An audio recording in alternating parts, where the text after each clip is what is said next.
প্রাচীন স্থাপত্যের শিল্পের ধারক ও বাহক টাঙ্গাইলের ধনবাড়ি নওয়াব শাহে জামি মসজিদ ইসলামের ঐতিহ্য ও কালের সাক্ষী হয়ে সমহিমায় দাঁড়িয়েছে। এটি ধনবাড়ি উপজেলার ঐতিহাসিক স্থাপত্যের অন্যতম নিদর্শন।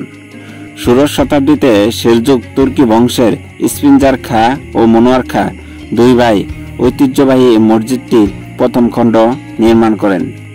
জনশ্রুতিতে জানা যায় সম্রাট আকবরের সময় এই দুই ভাই ধনবাড়ি অত্যাচারী জমিদারকে পরাজিত করার পর এই অঞ্চলে দায়িত্বভার গ্রহণ করেন এবং মসজিদটি নির্মাণ করেন।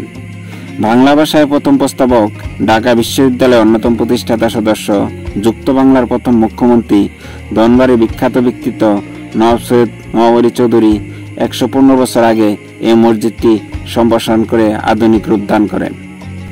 মসজিদটির ভেতরের দেয়ালে কড়ি পাথরের লতাপাতা আঁকা, অসংখ্য রঙিন নকশা, কড়ি পাথরের মোজাইক করা প্রাচীন স্থাপত্যের অন্যতম নিদর্শন পরিলক্ষিত হয়।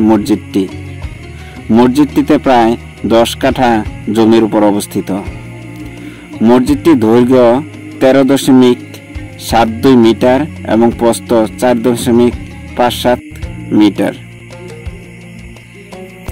মসজিদটিতে 34টি ছোট বড় গম্বুজ রয়েছে, 10টি মিনার, প্রত্যেকটির উচ্চতা 7 থেকে 23 ফুট সুউচ্চ।